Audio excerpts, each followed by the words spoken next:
originally had Mike Fellows who was going to give a talk. We have kind of switched things around. Mike will be giving his talk in January. Flint Whitlock, who you all know, will be giving a presentation on the war crimes trials at Nuremberg.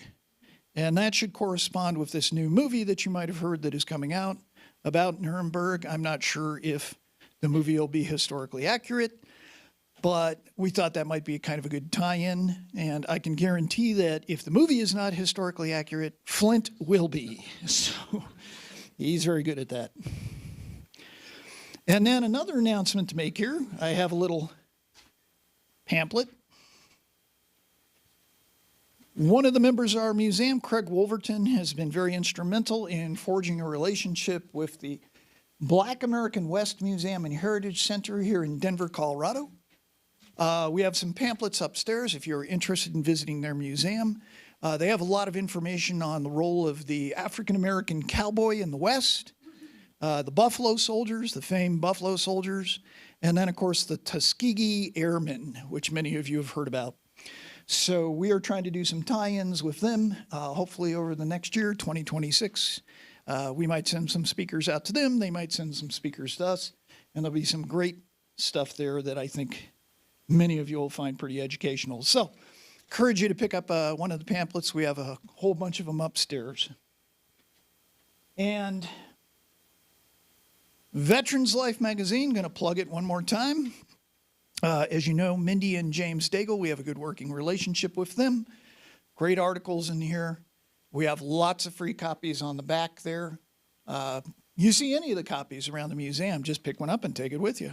No cost, no charge. And one final thing to mention. You might recall we have a silent auction going for a group of paintings back there.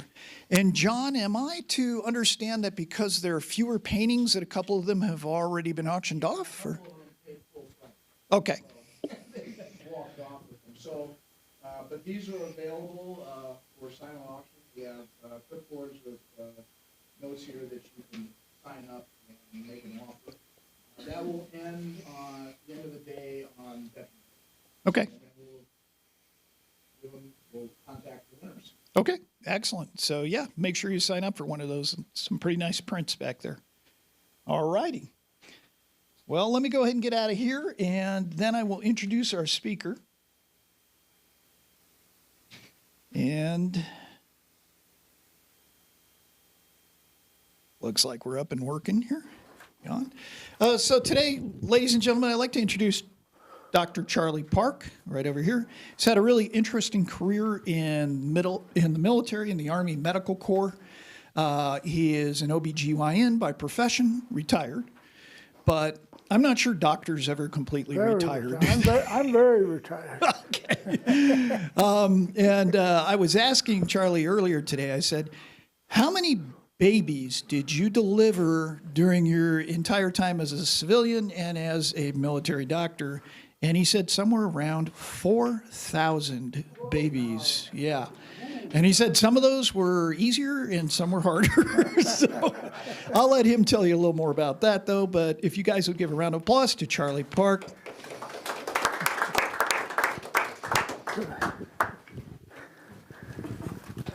Thank you very much. I've been real reluctant to give this talk because I'm like everybody else. I like planes, tanks, helicopters, submarines, Vietnam War veterans, and so, but I think there is a story here to be told, so I'm going to go ahead. I'm going to talk about the U.S. Army Medical Corps, and you can see as I go along, I'm going to talk about how to get doctors. How to recruit doctors is my main topic, really. But the Medical Corps started in 1908. Of course, they had doctors in the Army way before that, but they weren't. They were just integrated into the rest of the unit. And this is the first time they had their own medical corps with their own hierarchy of officers and command.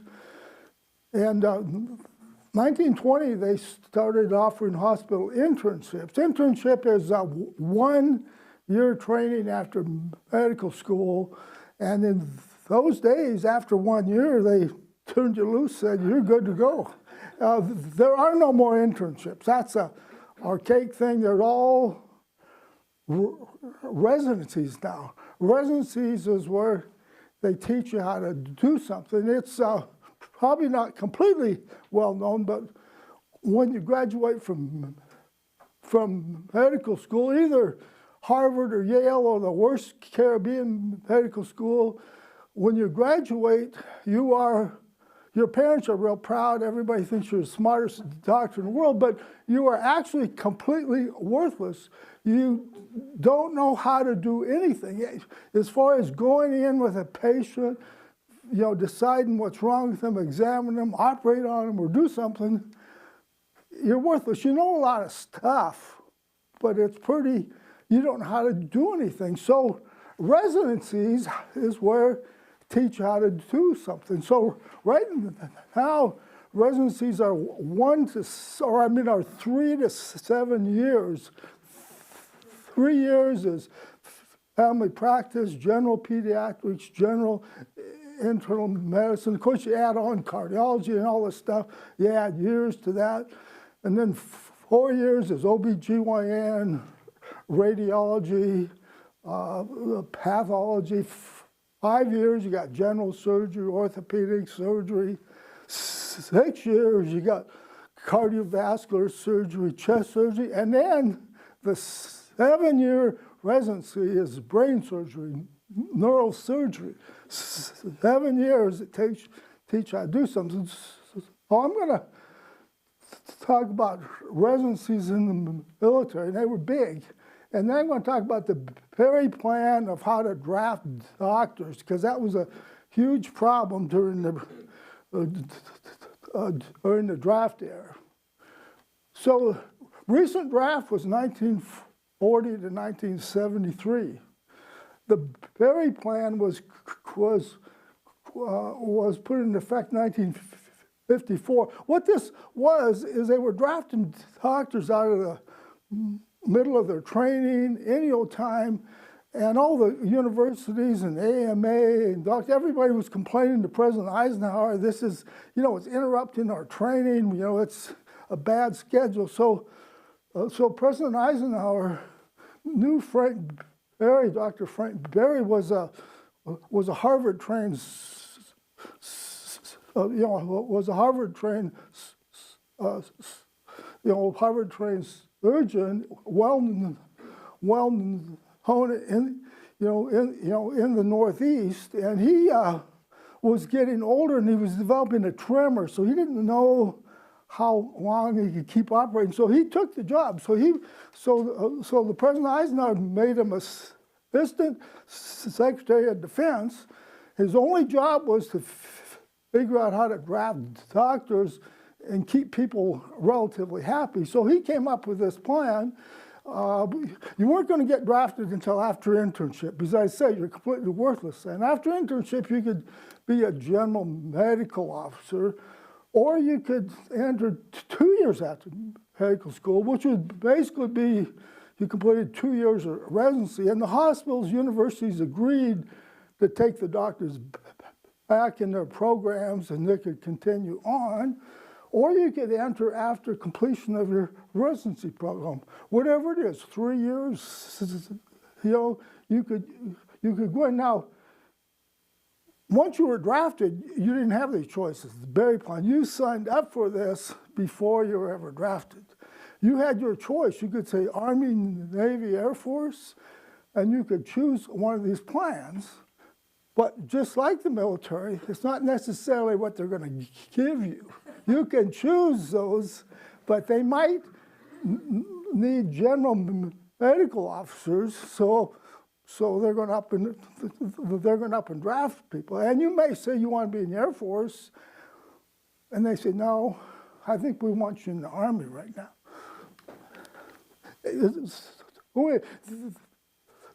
This plan affected 42,000 doctors. 42,000 doctors. But all this ended. 1973, the draft ended. And it ended because we left Vietnam in March 29th, 1973. And everybody in the military and the country was sick of wars, and they were sick of the draft. And they just said, we're done, no more draft. So that ended the berry plan. There is no more draft. And then, of course, 2 years, 1 month and 1 day later, Vietnam or Saigon fell. I'm going to talk a little bit, just briefly, about Vietnam because it had a huge impact on how the military, and you know, this is all basically true of the Air Force, Navy, Army. It's all basically true of all of them. So I want to talk a little bit about Vietnam. In 2019, my wife and I went to Asia, and we spent a few days in Vietnam. So this is the South Vietnamese presidential palace, but once Saigon fell, it's the reunification palace now. This is the roof of the presidential palace. When the South Vietnamese president was there, he always had a helicopter and piloted it because you never know when you might want to leave. And these circles here, you can't see them all, but there's a circle there, red circle, and there's one here, was an interesting story. The South Vietnamese president, one of his best advisors was the best fighter pilot they had in the South Vietnamese Air Force. About 3 weeks before Saigon fell, he got in this plane, flew over the presidential palace, dropped 2 small bombs. He didn't want to hurt anybody. 2 small bombs on the roof to get their attention, and then he jetted off to a North Vietnamese airfield. He was a North Vietnamese spy all along, and he needed to get out of there before Vietnam fell. This, for all the death and misery and injury and expense of Vietnam, the actual end was very anticlimactic. The actual end of the Vietnam War in April 30th, 1975, was this North Vietnamese tank rumbled through downtown Saigon. There was hardly anyone there. Everybody left. Everybody was afraid of reprisals, especially people that worked in the South Vietnam government or was in the military. So they all left, either got out of the country or got out in the fields and rejoined their relatives, and they burned their uniforms, burned all their papers. But anyway, this tank rumbled through downtown Saigon, went up the presidential palace, blasted through the big iron gate and stopped. And then a little military delegation came out with the surrender papers. That was all there was to it. There wasn't any president there anymore. The president of South Vietnam had resigned about 3-4 weeks earlier. His wife's family had a beautiful house in Thailand, and they jetted off to his wife's folks' place. And then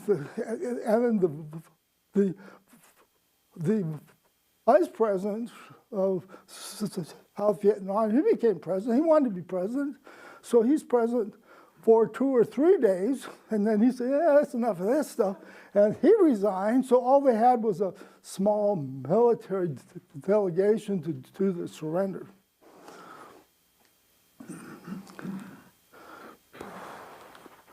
There's really beautiful buildings. There was really beautiful old French buildings. Of course, the French were in Vietnam 40 years before we were, and they built this beautiful buildings. It's Ho Chi Minh City Hall, or before that, the Saigon City Hall, as some people would call it Saigon. It's Ho Chi Minh, and this is the plaza in front of the City Hall. Uncle Ho is everywhere. He's very well respected all over Vietnam. All he ever wanted to do was unite South and North Vietnam. He approached President John Kennedy about helping him do it, and President Kennedy really liked him as a person. But this is still Cold War time, and he felt his communist, socialistic ideas were just too much, so he turned them down. So of course Ho Chi Minh went to Russia and China to get help. And this is the famous Rex Hotel in Saigon. And Rex Hotel is famous because the rooftop bar was where all the war correspondents would hang out, and the upper echelon military would hang out up there. And the Rex Hotel was where the U.S. military would give their 5 o'clock briefing every day. And the war correspondents ended up saying it was the 5 o'clock follies.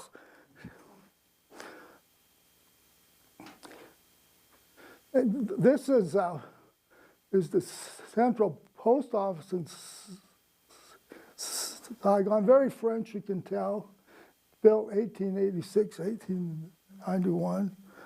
And this, of course, inside the central post office. Uncle Ho is everywhere. He's everywhere now.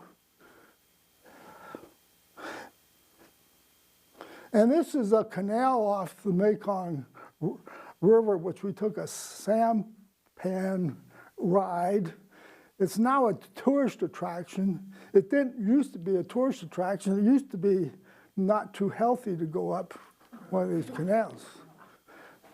This is where I give disclosure. I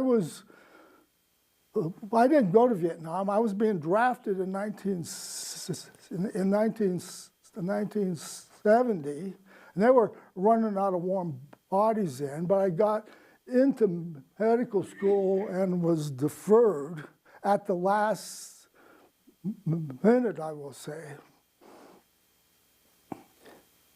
This is downtown, old Saigon.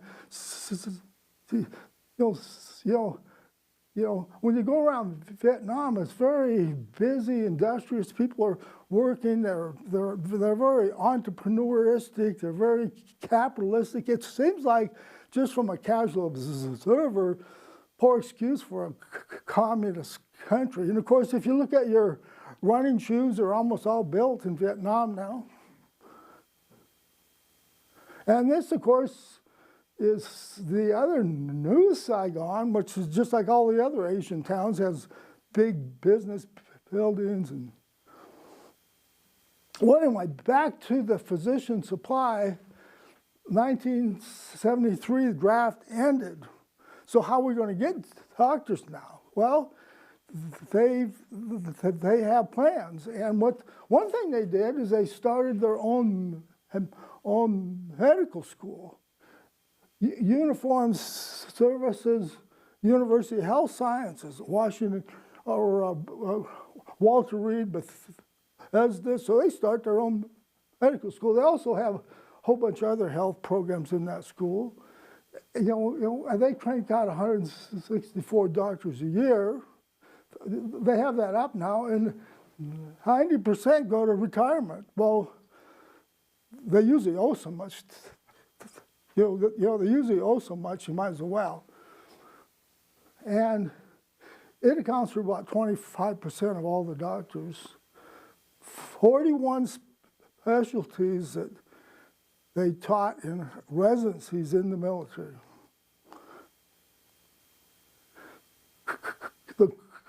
The Cold War, 1947 to 1991, during that time, the military, the Army, Navy, Air Force had more residency slots than all medical schools and universities in the United States. That is to say, they trained more than half of the doctors we saw in, the now civilian doctors. They trained over half of them.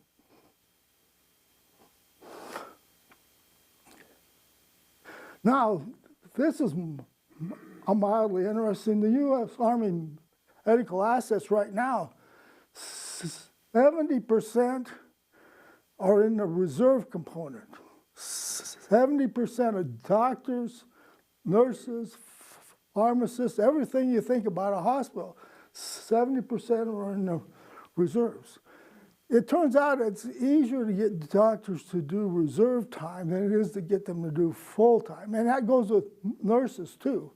And there's a ton, this is, when I went in, or when I got out, this is still time where most nurses, doctors had time in the military, but it may be 12 years, it may be 10, maybe 14 years. A lot of people wanted to get those last 6 or 8 years to get to retirement, to get retirement benefits. You're on TRICARE, you have some monthly retirement pay. And so there was a lot of people around. Also, there's another scheme of how to get doctors. We'll pay for your civilian medical school.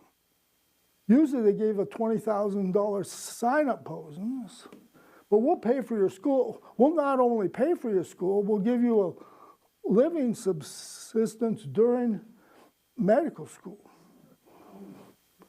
You have a 4-year obligation, or you can go to Uniformed Services University Health Science. You have a 7-year obligation. But I want to look at this. Who would do that anyway? People always ask me, are military doctors any good? I say, yeah, you're damn right they're good, but they couldn't afford, they were poor, they couldn't afford to go to medical school. Their parents didn't have the money, they didn't have the money. If your parents, if your parents sent you to Yale for undergraduate and paid $80,000, $100,000 a year, and how your parents are agonizing whether you ought to go to medical school at Stanford, and then maybe you ought to go back to Yale for residency, you're not joining the military. You're not taking these deals. It's people, it's like the majority of the rest of us, we weren't privileged. Now, here's the other one. Once they had that Berry plan, remember the Berry plan of directing, that's your MASH TV doctors. They were some of the best doctors we ever had, but had the worst military bearing. They were terrible on military bearing. And that's where the medical corps started to get their reputation amongst the other corps. You take infantry, tankers, all these other things, they have a very specific hierarchy of how they run things. They don't like the medical corps. They like them having doctors and such. So like in Vietnam, more people survived the most worst injuries ever because of the corpsmen and the medics dragging them off, then the helicopter pilots coming in when they shouldn't have. It's too dangerous. They got them to the hospitals, and then the doctors and nurses were able to do something. Even that, we all understand that, but just as the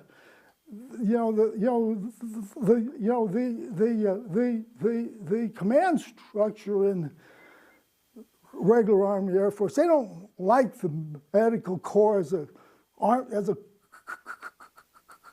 a core of the military. And this is another thing they don't like. This is another way to get to doctors: direct commission after specialty or subspecialty training.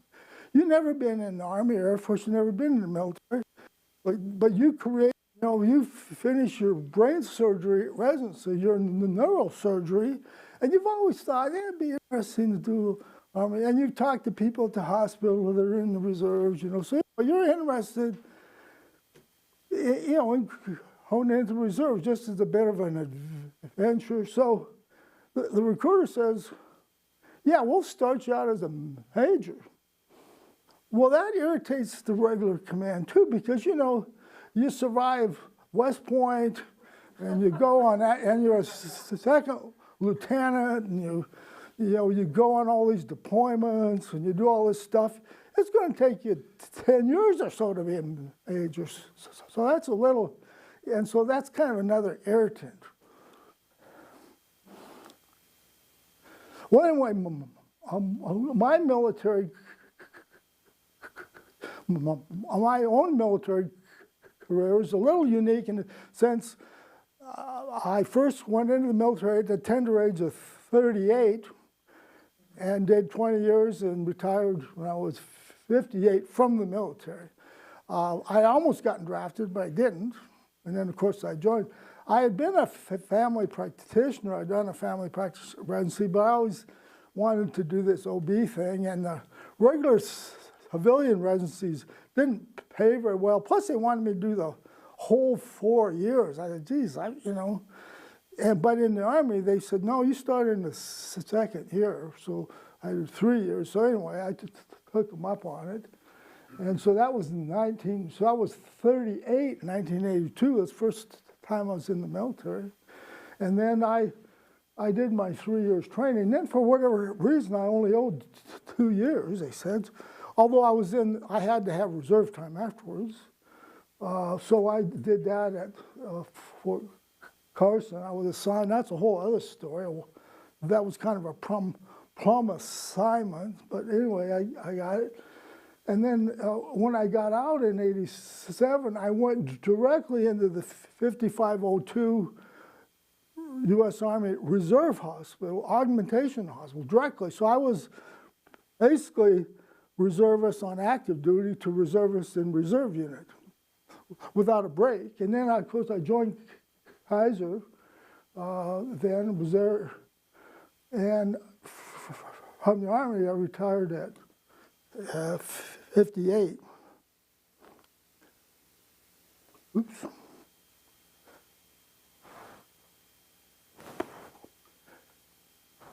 Oh, I trained, I did my Army, Army OB-GYN residency in Tacoma at Madigan, which is part of Fort Lewis. People who have been to Fort Lewis always know Rainier is there, always, Mount Rainier. This is part of Fort Lewis. It's a big base now. Of course, now it's McCord, Fort Lewis combined base. That is the Air Force base, as a lot of places all over the world. It's called, McCord Lewis, I guess, base. I'm going to say a few words about the 5502 U.S. Army Hospital Reserve. It's an augmentation hospital. That is to say, we were attached to a specialty medical hospital, and when they got deployed, we would go there and work. So we didn't have any equipment. We have no Humvees, no tents. We're not a field hospital, which there are around there, field hospitals. We don't have anything. We just have people, a lot of people. And this is kind of a famous medical unit in the Denver area, actually. We had 450 members. What the hell? That's a lot of people. We had 120 doctors. 120 doctors. Well, here again, there's around town, there was a lot of docs who had served time or kind of wanting to get to retirement age. And then we had a lot of VA nurses that were trained in the military, that worked at the VA. The VA is very supportive of the reserve. And in fact, the VA nurses generally got their VA salary plus the military when we were deployed, or at least part of it. Sometimes, you know, part of it, but they were very supportive. So we had a lot of VA nurses and doctors. And then an odd thing happened. University of Colorado, in their residency programs, had tons of doctors that had taught in the residency programs in the military. So when they got out, a lot of them got out before they had 20. They just, things like, like kids are going to be in high school, we don't want to move around anymore. They got out, but they had, and the university residency where they taught OB-GYN residency, general surgery, whatever, which was kind of like the military. You get your paycheck every, you get your paycheck every 2 weeks. You teach your residents, but then the university came up with this. We're not going to give you your paycheck every 2 weeks. Part of it's going to be on production. You're going to have to actually see patients yourself in the clinic, and or we can charge. Operate them on, you're going to operate them on yourself, so we can charge more. We got to charge, and so they thought this was going to be a decrease in pay. So the chief of university physicians was this Dr. John Barbaro. And he was also happened to be a full colonel in our reserve unit. He'd been the commander at one time. So he talks a whole bunch of them into coming into the reserves. But he said, this is a great unit. Doctors have it easy. We haven't been called up since the Korean War. We're attached to Fitzsimmons. We work there 2 weeks a year. You don't have to come to every meeting, monthly reserve meeting. You can do alternative things for about half of them. Do volunteer work. We'll count that. This is a piece of cake. So whole bunches of them came over. So we had a ton of university doctors. Now up until 1996, we were attached to Fitzsimmons Hospital. So we worked there. But after they closed Fitzsimmons in '96, so it wasn't actually immediate. It took a year and a half, so we were either going to disband the unit or we had to have another hospital. They eventually attached us to Tripler in Honolulu. So just a word about Fitzsimmons Hospital. It started in 1918 as a tuberculosis hospital for World War I veterans. Tons of the veterans came home with tuberculosis. And at that time, the medical community had this idea. There were no drugs at that time that would really kill the tuberculum. So at that time, they thought, well, the high altitude here, low oxygen tension, that's going to starve those little buggers out. And the dry climate, the dry climate is going to starve those TB bugs out. And so on the roof of Fitzsimmons, the roof of Fitzsimmons at that time was all lawn chairs, and they had everybody splayed out there, low oxygen tension, dry air. Well, it didn't kill the TB, but it was pretty good anyway.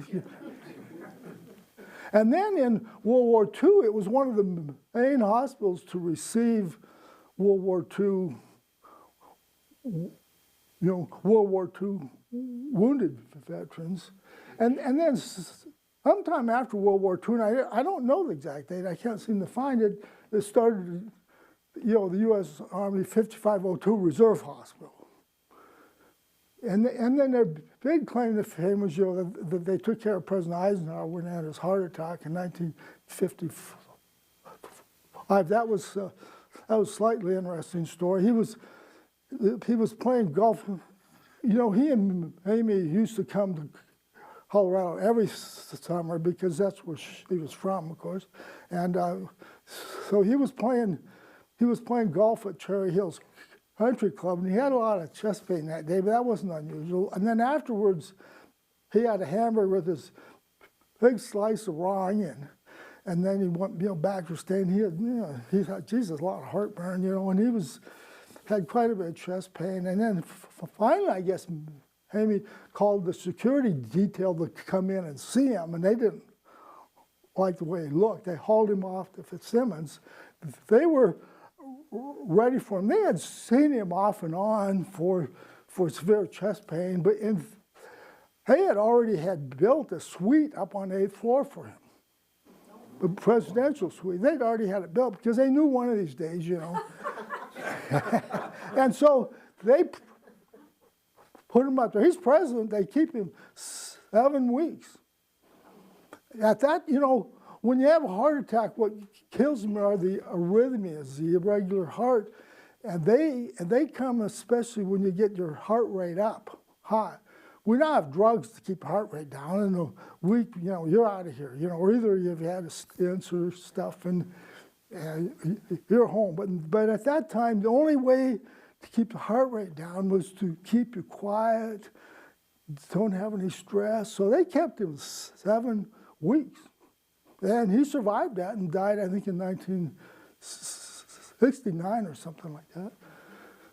Anyway, that was their claim to fame. Then, of course, in 1991, it was kind of an aging hospital with no military bases around, and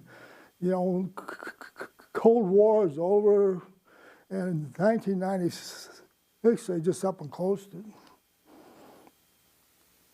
This is the Fitzsimmons Hospital. It was a grand hospital, huge, and this is, of course, Anschutz Medical Campus, University of Colorado now, but this was Fitzsimmons. So I'm going to talk a little bit about the 5502 deployment. John Barbaro, that got all the university docs, we haven't been called up since the Korean War. Well, that changed. 1991, we got called up. I say 4, it actually was 5 months, it turned out, for Desert Storm 1. And wouldn't you know, in 1996, we got called up for the Bosnia rescue, joint endeavor. We kind of questioned whether it was our turn against, they had a general come out to see us.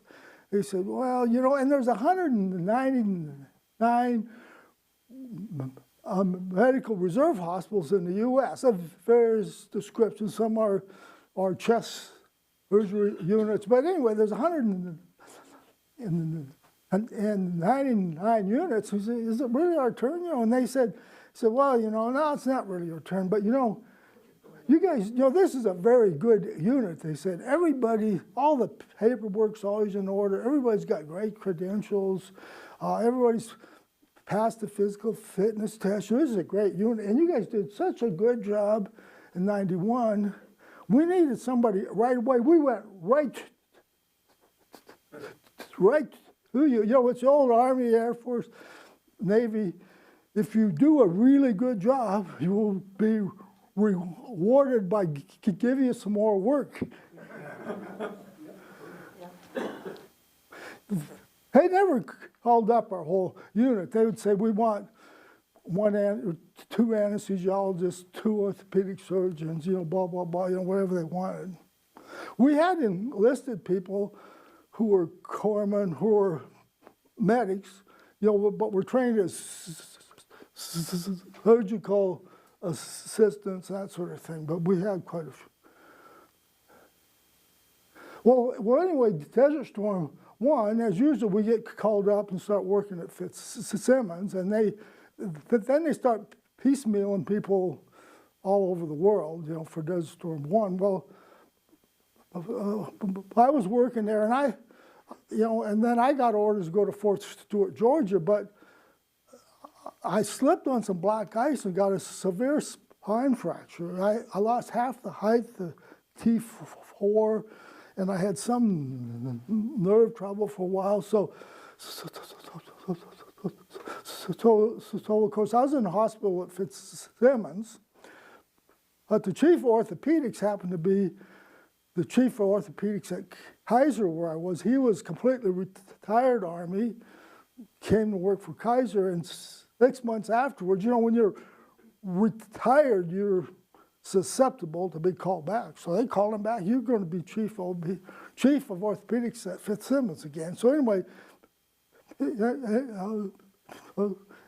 he took care of me. I was supposed to be in the hospital like 3 weeks, but after about a week, I said, geez, I don't like being here. You know, the old women are crying all night at hip fractures and all this stuff. I can't take it. He said, well, you know what we can do? We'll have you in the hospital for 3 weeks like you're supposed to, but a lot of times you go home on pass. You'd be out on pass. And so it turns out once, you know, I was pretty good. I had a brace. They got me a brace. But I had to have all sorts of MRIs and all sorts of stuff to see how come I had the fracture. And so I'd go home. But he says, now you got to be here Wednesday mornings at 7 a.m. This is when we do orthopedic grand rounds. You know, there's a residency there. You got to be there, and you got to come for all your tests. Okay, that's fine. I'll do that. Well, anyway, when eventually I did get dismissed and went home, but they put me on no work.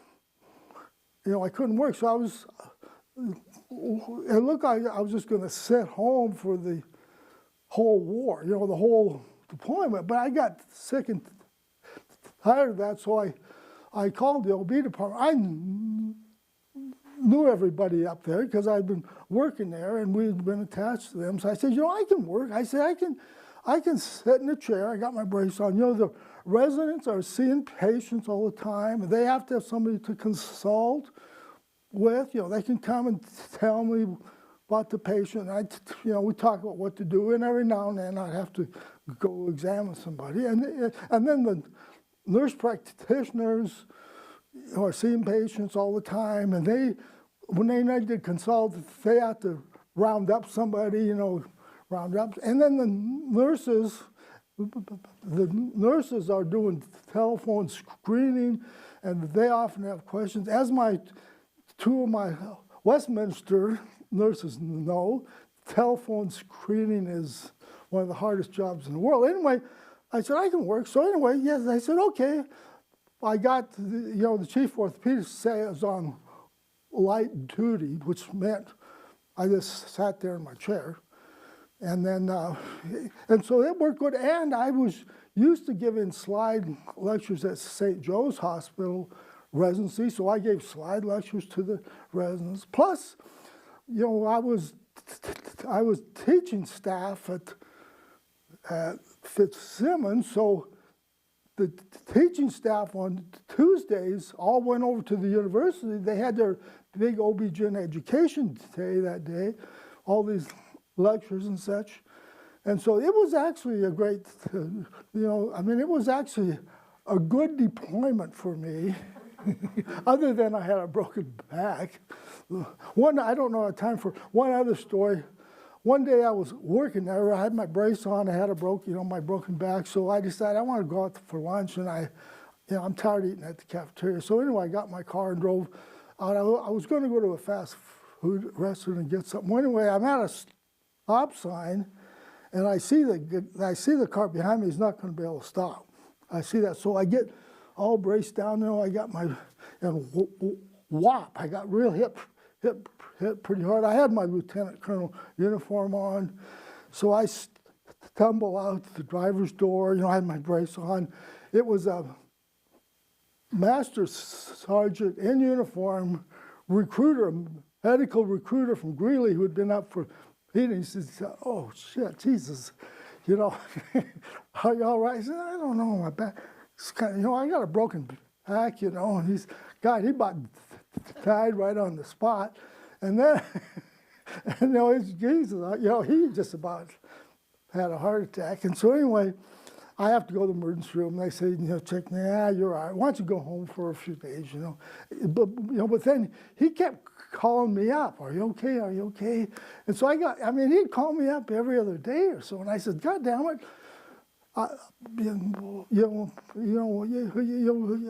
The local police had come and he got a ticket, but I said, I haven't told anybody in the military. I'm not telling your commander. I'm not doing anything. You know, I appreciate your concern, but would you quit calling me all the time? Well, and then I'll talk a lot about the 1996 deployment. Then, oh, and the nurses at Fitzsimmons and nurse practitioners and all really appreciated me coming back to work and being their consultation. So they said, you know, you were injured on active duty, and you deserve a Purple Heart. And so they made me Purple Heart. They made me Purple Heart, had a ceremony for me. Anyway, that's my Purple Heart story.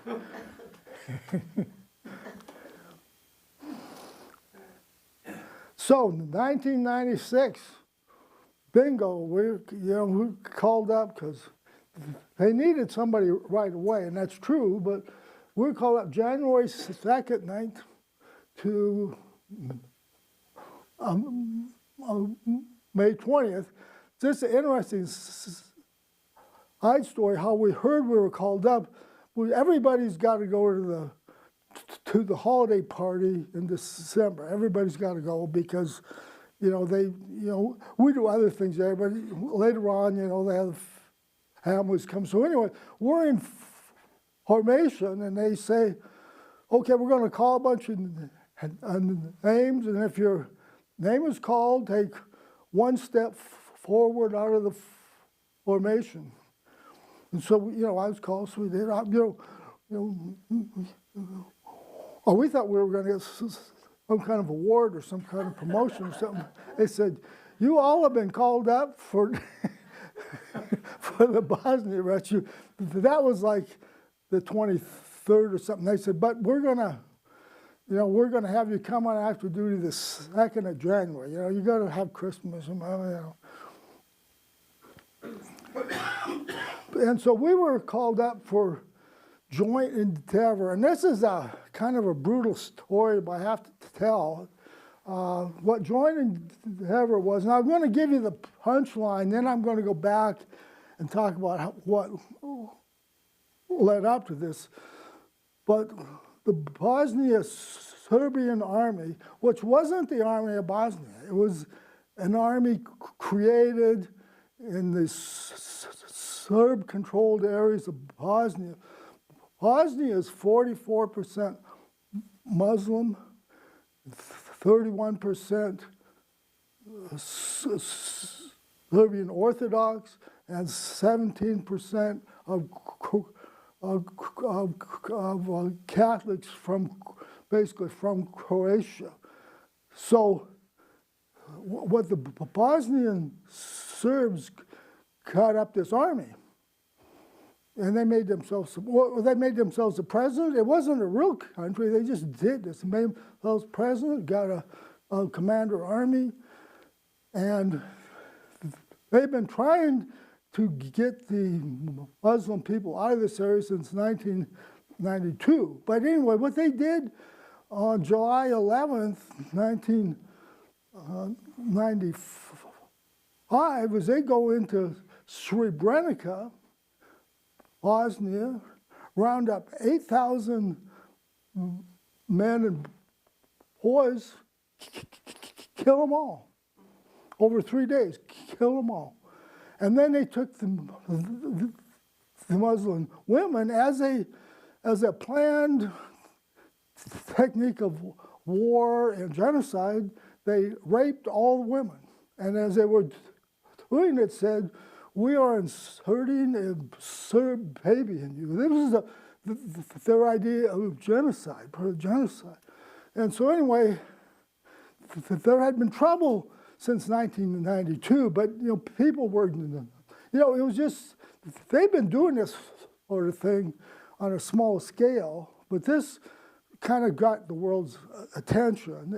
So the U.S. and Britain and France, everybody was kind of upset about it, and said this isn't really good for the world to have this sort of stuff.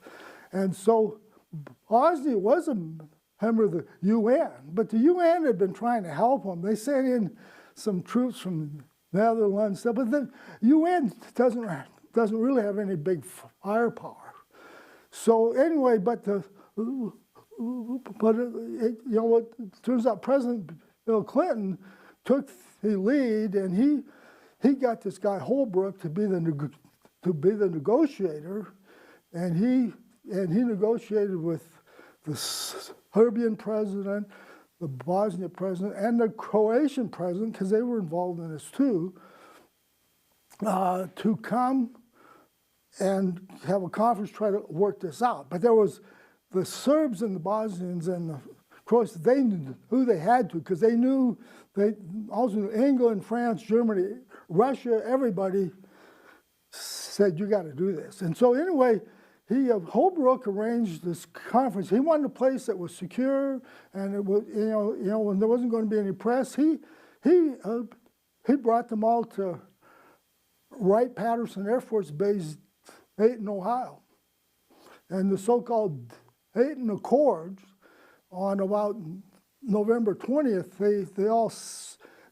they all initialed that. They weren't, and we got to go home and think about it. So then they got them all back together in Paris, in early December, and they finally signed the Dayton Accord the 20th of December. We got called up at our Christmas party, I think 2 or 3 days after that. But all the NATO countries have been pressuring NATO to take the lead, because they can get real firepower. So anyway, as soon as the Dayton Accords were signed, NATO comes up immediately with this joint endeavor. And they, of course, have been planning it all along, had it all worked out. And they said, they did sign the Dayton Accords, but they've been kind of fighting for a long time. Maybe 60,000 troops sent in would help them remember the agreement. And the agreement was to stop fighting, work out a government for Bosnia that represented everybody, and all these people you ran off the land and houses come back, and they can come back.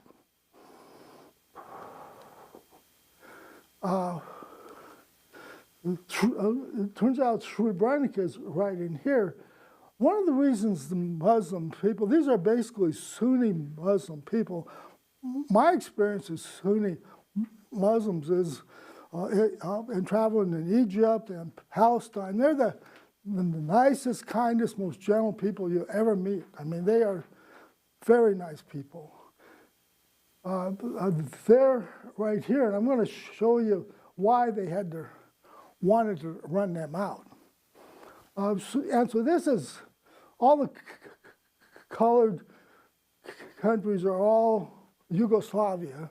The history of Yugoslavia people teach in year-long university courses, but I'm going to teach you all about Yugoslavia in 5 minutes. Yugoslavia was formed after World War I, and the reason they formed, these countries didn't especially like each other, but they were sick and tired of being occupied by a foreign power. They were occupied for a few hundred years by the Ottomans, and then the Austro-Hungarian Empire occupied them. And they thought, well, if we get together, we can get up a little army. But even more than that, we'll have some power. I mean, some say in the world stage. And so they formed Yugoslavia. Yugoslavia literally means Southern Slavs. Now, Yugoslavia in general, if you add everything up, was about 28% Serbian Orthodox Christians, about 24% Catholics, mainly Croatian, and about 18% Muslim people. But Bosnia-Herzegovina is 44% 24% Muslim people, and about 31% Serbian Orthodox, and about 12% Catholic. Now, even though all these people live in all the countries, every country's got a majority that rules pretty much, and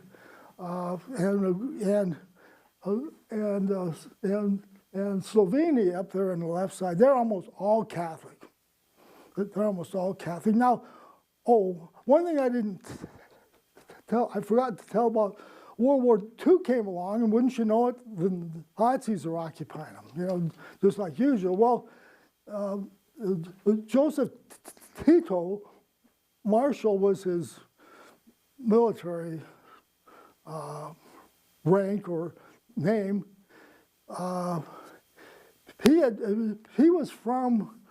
was Catholic from Croatia, but he got conscripted by the Austro-Hungarians in World War I. So he fought for the Austro-Hungarian Empire. He got wounded. The Russians captured him, and then he ended up fighting in the Russian Revolution. Well, he came home during World War II, but he organized World War II and the Nazi occupation. He organized a underground resistance army. It was one of the most successful in the whole war of sabotaging the Nazi operations. And so when World War I or World War II is over, they said, gee, you did a real good job. We're going to make you the prime minister. And they eventually made him the president. He ruled from 1945 until he died in 1980. People said he was a brutal dictator. He was a communist socialist, but he and Stalin didn't get along because Tito thought local control was best, not this top-down stuff. So he was letting countries do, but he knew well all the tensions between religions and ethnicity, and he wouldn't have any of it. He kept an iron rule over this sort of thing that we're talking about. But when he died in 1980, they came up with this harebrained idea: we'll rotate presidents. 1 year it's going to be a Serbian Orthodox, 1 year it's going to be a Muslim, 1 year it's going to be a Catholic. Well, they started this in 1980, and slowly countries started to be disillusioned and kind of thinking of independence, and we're kind of developing their own little armies of sorts. So 1991, which happened to be the year that the USSR collapsed and Estonia, Latvia, Lithuania also declared their independence. The first was the first was Slovenia declared their independence in 1991. Well, the Yugoslav army controlled by the Serbs went up there just for 10 days or so, but they lost interest. So Slovenia got its independence first, and then Croatia declared their independence, but they wanted to declare independence, but they've got about 12% Serbian Orthodox. They don't want to live in a Catholic country, so they start fighting with their Serbian population. They committed a few atrocities there. And then Macedonia, which was all Orthodox, declared their independence, and Serbia left them alone because they were too busy with their ethnic cleansing business. And so these three countries declared independence. So Serbia and Yugoslavia, Kosovo is a territory in Serbia. They just said, okay, we'll be Yugoslavia now, and the president of Serbia, Milosevic, was he'd been preaching this Serbian nationalism for a long time, and the usual nationalism stuff. We're better than everybody else. We deserve more than everybody, And then this is the Srebrenica right on the border. This is all mountainous, but it's easier to get across there. But in Bosnia, there's these areas, Srpska, that are mainly Serbian Orthodox people. They're the one that get themselves a president, get themselves an army to do all this attacking. And also there's this outfit called the Scorpions, a paramilitary unit that was doing all this stuff too. They've been doing all this raping and killing since 1992, just on a small scale. They were pushing people towards Sarajevo and Srebrenica, and then they surrounded both of them, trying to starve them out. They had some artillery they had lobbed in. When the Yugoslav war criminals trials took place, they determined that the Bosnian Serbs not only raped the women, they set up rape houses and rape camps where they kept raping the women until they got pregnant. And then they kept them until the pregnancy was so far along they couldn't have an abortion. And so they were, the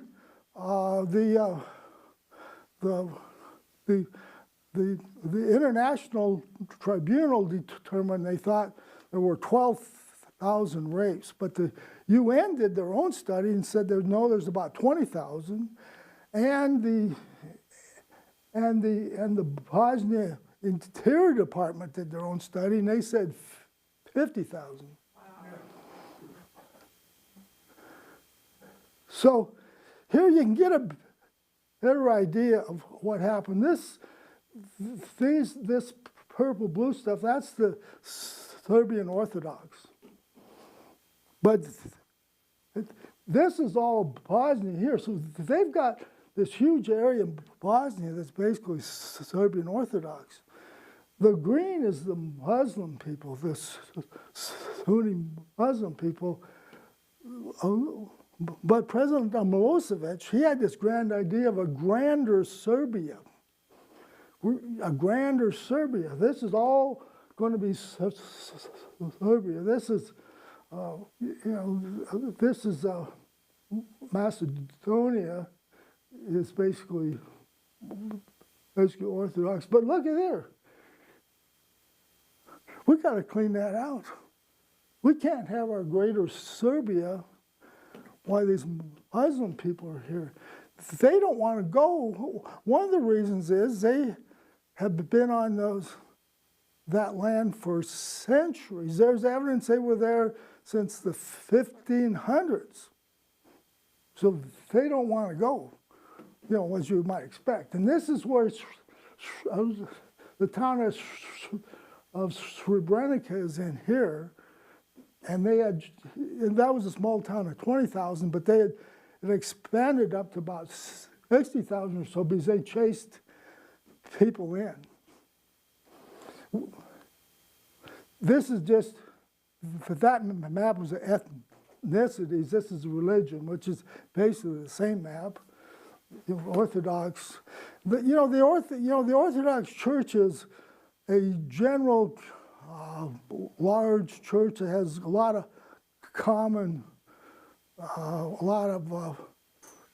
practices. They split from the Catholics, but they act somewhat in their ceremonies like the Catholic Church. But but the churches let each country kind of make their own version of Orthodox. And the Serbian Orthodox, they made their own version. But then, you know, Catholic in Slovenia, Croatia, Orthodox, Muslim people. Anyway, that's what joint endeavor was. They, you know, the world thought, you know, this sort of stuff has got to stop, you know. So anyway, we get called up. You know, we're almost, you know, we're all nurses and doctors, enlisted, you know, scrub tech type people. Why don't you just send us to the hospitals in Germany where the people have been deployed? They weren't, the medical units weren't actually deployed to Bosnia. They went to a tent hospital in Hungary. But anyway, they've already been deployed. Just send us over there and work. We know how to work. No, you can't. No, you can't do that. You got to be trained. We're going to send you to Fort Benning, Georgia. Fort Benning, Georgia. I mean, Fort Benning, Georgia is real Army. I mean, they have things like the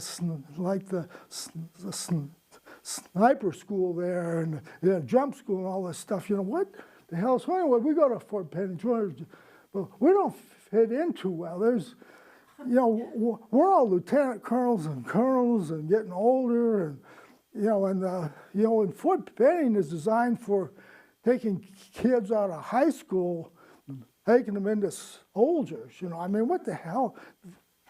We don't want to be there. They don't know what to do with this, actually.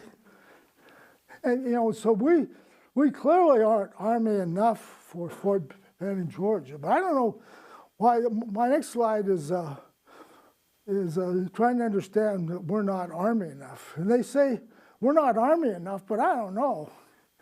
This woman actually is a doctor anesthesiologist, and she's a dentist actually. But anyway, they say we're not. All these guys in the back are all lieutenant colonels and colonels, but you know, it's like church. You don't want to be down front. You might get called down for something. So anyway, we said, where's your officers' quarters? Officers' quarters, you know, we have 50-bed, open bay barracks, you know, 8 showers. That's where you're going. So anyway, and then what are we doing with all this field stuff? We're augmentation hospital, haven't you heard? But as everybody knows, when you're called up or active duty, they can do whatever they want with you. You know, whatever you say you are, they don't care. Well, anyway, we're open bay barracks. We're interesting because 50 beds, 8 showers. The men didn't really care. They, you know, some guys would take a shower at 3 in the morning. Some people take a shower here. Some people wouldn't. But the women also had 50 bed, open bay barracks, 8 showers. And they were on it right away. They immediately figured out how long you could take a shower. And they immediately had a sign-up sheet for how to do this, you know. They were, but one other interesting thing, I was talking to the young RN captains. They were just horrified. These old lieutenant colonel nurses, this is open bay barracks, were snoring their heads off all night, and they just couldn't believe it. Well, anyway, we don't like gas. We don't do gas. Yeah, you're going into gas. You know, you never know. You know, when you. Well, eventually, they have 2 or 3 pilots and some stewardess and a leased L-1011 land at the Fort Benning Strip. This is actually on the way home because on the way over, like usually, you know, the Army or Air Force say, you know, we're going to do this very long trip. When should we leave? We're leaving at 12 midnight. You know, what the hell? And so anyway, of course, we're too heavy. This is on the way home too, because we're too heavy. You know, they can't carry enough fuel. We have to refuel at Gander, Newfoundland, and they when we went over, we landed in a blinding snowstorm. You couldn't see anything. Can to refuel, but I think we needed fuel. Eventually, we get to Rhein-Main Air Force Base, which is just the other side of the Frankfurt airport, you know. So anyway, we still don't know what we're doing, and we're getting a little worried. You know, the training at Fort Benning, only other people there, reservists, were the MPs. The MPs are people they send in first to establish some security. You know, so we don't know what we're doing. When we get to Rhein-Main, and we get put in kind of a conference room gym. It's almost lunchtime now. We're dead tired. So they said, okay, we got 3 buses out there. One's for Landstuhl Hospital, one's for Heidelberg, one's for Würzburg. We're going to call your names. If we call you for Heidelberg, you get on the bus, pick up your lunch on the way out. And so anyway, I was surprised because all the deployments were almost from Heidelberg, Würzburg, because that's where the general hospitals. They didn't really deploy that many from Landstuhl because that's their big referral hospital. Well, anyway, I ended up getting called to go to Landstuhl, which is another long story, but I won't tell it. That's the headquarters of all the medical care. And you notice they don't say Army anymore. These hospitals are multi-form hospital. This is the main hospital, you know, with the operating rooms, recovery rooms, and, you know, labor and delivery. These are the old World War II style wards, but these are where you go if you need to be in a hospital, but you don't need a lot of care. So it's called Landstuhl Regional Medical Center. It's not Army, it's Air Force. Ramstein Air Force Base is 5 miles away. This is me in my office at Landstuhl. I actually replaced an OB doc that wanted to be deployed. He was Army enough. She was a West Point graduate, you know, OB doc, 6 foot tall. She wanted to be deployed. You know, she's wanted to be deployed for her career, you know. I'll just say a word about the OB service. It was very busy and difficult. We had a very good OB department. We had 11 OB docs. 11 OB docs. I was the only reservist. And, you know, it was well known to be a good OB service. So a lot of women, a lot of dependents came to us. But then the other thing, the Air Force was running a general hospital at Innsbruck, Turkey. It was a general hospital. They couldn't do anything complicated. They didn't have intensive care nurse or anything. So they shipped anything that smelled like it could be trouble. And then the Navy had hospitals, Rota, Spain, Higanella, Sicily, and Naples, Italy. Those are general hospitals. They were doing some deliveries, but they had anybody that even smelled like a problem to us. So we were actually very busy with very complicated cases. This, I just brought this up. This is a little house party in the Department of OBGYN. This wasn't for, you know, this is in the Department of OBGYN. You know, we have active duty nurses, we have civilian nurses and aides, but just our department, what the heck, what's going on? 1, 2, 3, 4, 5, 6 babies. I put this up because we were very, you know, Landstuhl is a big referral hospital for real severe trauma injuries and stuff. OB had the most people in the hospital every day, the most operations, C-sections, deliveries. We had the most everything. I mean, the military, the young couples are young and healthy.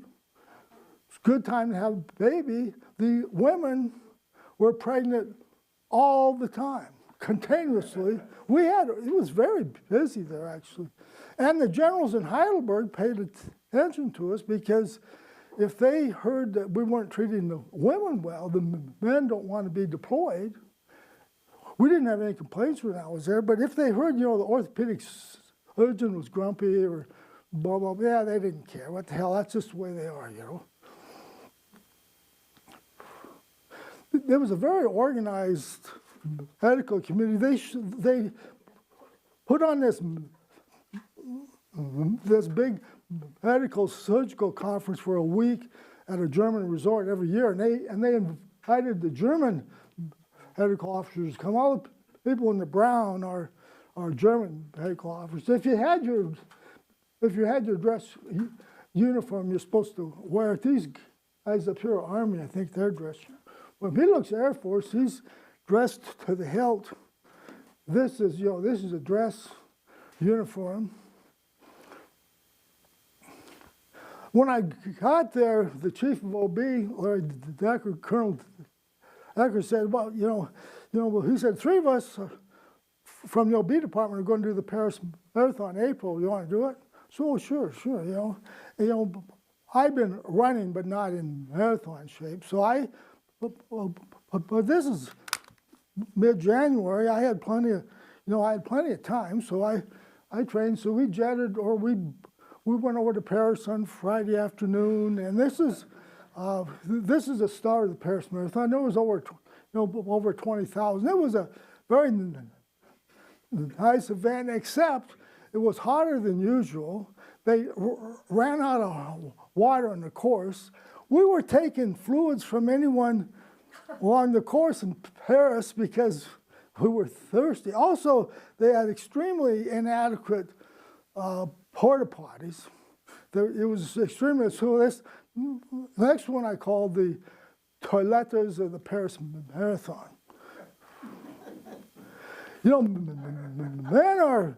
Men are very civilized. They don't just take a leak any old place. They prefer a tree. They're like a dog. They prefer a tree. But if a tree's not available, pretty much anything will do. This is the Berlin Wall. This is 1996. The Berlin Wall falls in '89. So and when they say the fall of the Berlin Wall, they didn't tear the whole thing down then. They just opened up areas where the streets are. So it was still, most of the wall was still there. We had a lot of weekends off because years ago they developed this call schedule of 2 OB docs covering the whole weekend, Friday noon to Monday morning. On Friday, one would be primary mainland labor and delivery. The other would be secondary, which could come to help or see patients on the ward, and then you'd change over on Saturday and change over on Sunday. But it was a brutal weekend, but you had a lot of free weekends, and you could always get some help because most of the OB docs have been there for years, and they didn't travel every weekend, so you could always round up somebody if you needed to. And then we took a little trip to Verdun, France. The World War I trench warfare, and we had a couple of our people bring their Class A uniforms. We had a little ceremony.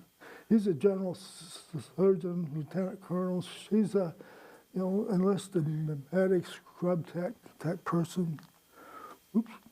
And then, of course, we have to give ourselves a going away party when it's time to go. And there's a few other people, but it was a small group in Landstuhl because everybody went to Heidelberg, Würzburg. Nice French restaurant. Wouldn't you know, in Landstuhl, Germany, the best restaurant in town is a French restaurant. He was the liaison from Landstuhl Hospital to the community. She was a French woman herself, but we liked her because she knew every restaurant within 50 miles in France, all over. So she was our best horse for where to go. And of course, we can't go home, We can't just go home when we're done. We got to go back to Fort Bannon. You got to out process. You can't just go home. Well, anyway, we did get home, but we don't have any hospital anymore. They closed at Simmons, so we got attached to Tripler, and I'll fly through this stuff, I'll wind it up. This is the Tripler Army Medical Center, Honolulu. When you fly in Honolulu, if you look up on the hill, you see Tripler, but it looks the same architect as Fitzsimmons and all the other major Army hospitals. And this is from the officers' quarters, the back of Tripler onto Pearl Harbor. We had better accommodations than in Fort Benning. And this is me in my office at Tripler. We dressed a little better at Tripler too. One short story here. One day I was working in the office, seeing patients in the office at Tripler, and they came up and said, "We got a job for you. We've got the medical students are here for their OB-GYN rotation from Uniformed Services Medical School. When we got a bunch up on labor and delivery, a bunch in surgery, but I want you to take these 3 here, and I want you to teach them a little bit about how to see patients in the office." And this is the beginning of their 3rd year. So the first 2 years is pretty much all classroom. So this is the beginning of their introduction. So anyway, I said, okay. And so I had these 3, and they gave me 3 exam rooms. They said, you're going to see walk-in patients, patients that don't have an appointment, but they think they have some problem. You're going to see. So anyway, I devised this thing where I said, okay, I want each one of you to go into the exam room and just find out what they're here for. Interview them a little bit. Well, it sounds pretty easy, but it's not always that easy finding out what somebody's there for. You don't examine them or anything. You just say you're a medical student, you're helping out. And this one young woman from Uniformed Services Medical School was real comfortable with all this stuff. Whatever I had them doing, these other 2 were, a little uneasy. Like, you want me to do what? And, like, yeah, you said you want to be a doctor, and so you're eventually going to have to go see a patient, And so she was real comfortable. So one day I asked her, how come you're so comfortable with all this stuff and the others are so anxious? She said, well, medical school's been really easy for me. I like it. Then she said, when I said, how's that? She said, well, I just graduated from, she said, I just graduated from the Air Force Academy, and, that was pretty brutal. And then I went directly, I got into Uniformed Services Medical School. I went directly there, and, when I got there, I said, what time is physical training? What time is breakfast? Blah, blah, all this stuff. And I see, at the Air Force Academy, up at 5:30, push-ups, sit-ups, running, people yelling at you all the time in your face, and then you have to run back, take a quick shower, and then you have to be at breakfast sitting in your certain chair, a certain time. And so they said, well, when do we, and they said, what? They said, they said, we don't do any of that stuff here. And she said, what? They said, yeah, you got to pass your physical fitness test once a year, but you can train for that on your own. She says, you mean to tell me all we do is go to school? That's all we have to do? And she thought it was like the easiest damn thing ever. Well, of course, you can't work all the time. A little deep sea fishing to help. And then this is from our officers' quarter out a little bit more towards Honolulu. Then we're back at our unit with our annual Class A uniform inspection. And then this one is me trying to look Army enough. That's it. Thank you.